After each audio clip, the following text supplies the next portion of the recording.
Hello guys, welcome back.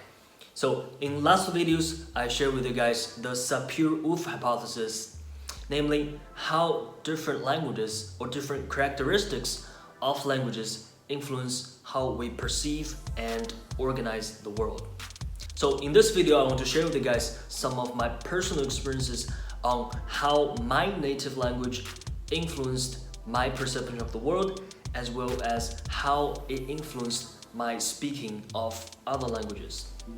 So my native language is Chinese, and Chinese has different features and different grammar points and words that are different than those of European languages. So I'll share with you guys some typical mistakes that Chinese speakers make when they speak English and other languages as well. And through those examples, I think you will see how languages influence at least my perception and the organization of different informations. So the very first example I can think of typical is he and she. So in Chinese, he and she and it, we don't use it so much, but it's there, they pronounce the same. So they all are pronounced like ta, however, they are written differently. So when we speak, when we listen to other people's conversation, if there is no contextual information, we basically do not know if it is a girl or a boy. However, if we write it down, then we will see very clearly if it's a girl or boy. So when I try to speak English, I often confuse very automatically between he and she. Sometimes when I need to say it's a boy, I will say she, and sometimes when I refer to a girl, I might say he. So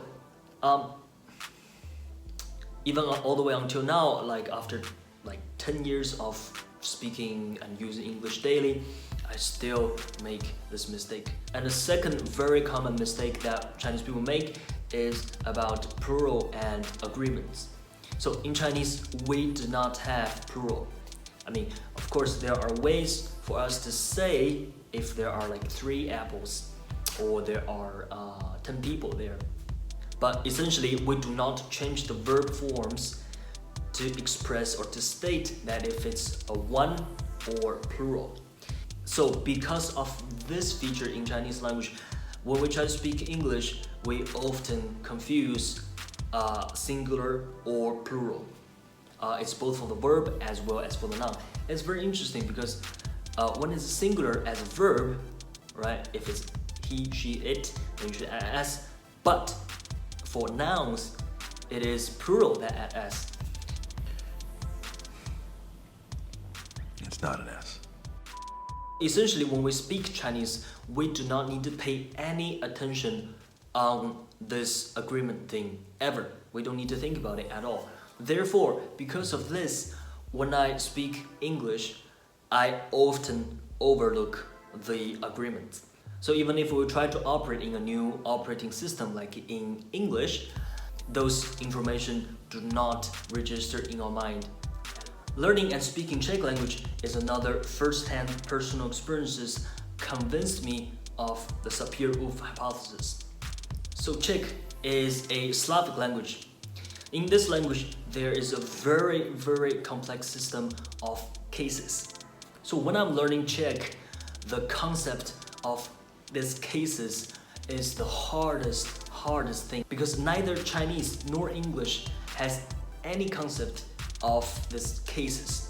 Well, so the concept of cases is easy and hard to explain. So essentially, those cases are used to express the direction of verbs. So who is the initiator of a verb, of an action, and who is the receiver, or who is the second receiver. English mostly rely on prepositions to express those informations. For instance, I give a book to him.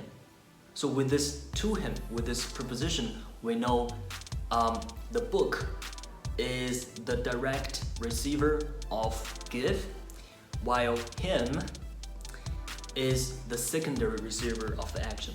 And in Chinese, we use both the location in relation to the verb as well as preposition to achieve that. But in Czech, Russian, German, and whatever language that use case system, they change the verb form as well as the noun forms to indicate this direction or the relationship of the verb. So they do not rely on positions or prepositions. They change the form of both the verb and the noun to achieve that. So the other thing that comes with the cases is the gender. So in Czech language and German as well, whatever, every single noun has an innate gender that associate with it, with the noun itself. This information cannot be separated from the real meaning of the verb. And the reason it cannot be separated from the literal meaning of the word is that it is very much related to the change of cases. Each gender has its own set of rules to change based on different cases you want to say. So if the gender of a word is changed, then all the formation of different cases of this word will be changed as well. So for Chinese and English speakers, there is no concept of gender at all. So when we see the world, for instance, my cell phone or my clothes or my iPad or whatever, there is no extra information beside the phone, the clothes, or the iPad. But for a German or Czech speaker, they are seeing a completely different world than we do. Every single thing in their eye, or their eyes, the same agreement problem. Every single thing in their eyes has an innate gender associated with it. So instead of seeing a completely flat world, they are seeing everything in three major categories: feminine, neutral, and masculine. So they are seeing essentially a completely different world than we Chinese or English speakers. So that is all for today's video. I hope you found it interesting. At least I had fun speaking those things to you. And yeah, hope you enjoyed it, and I will see you next time.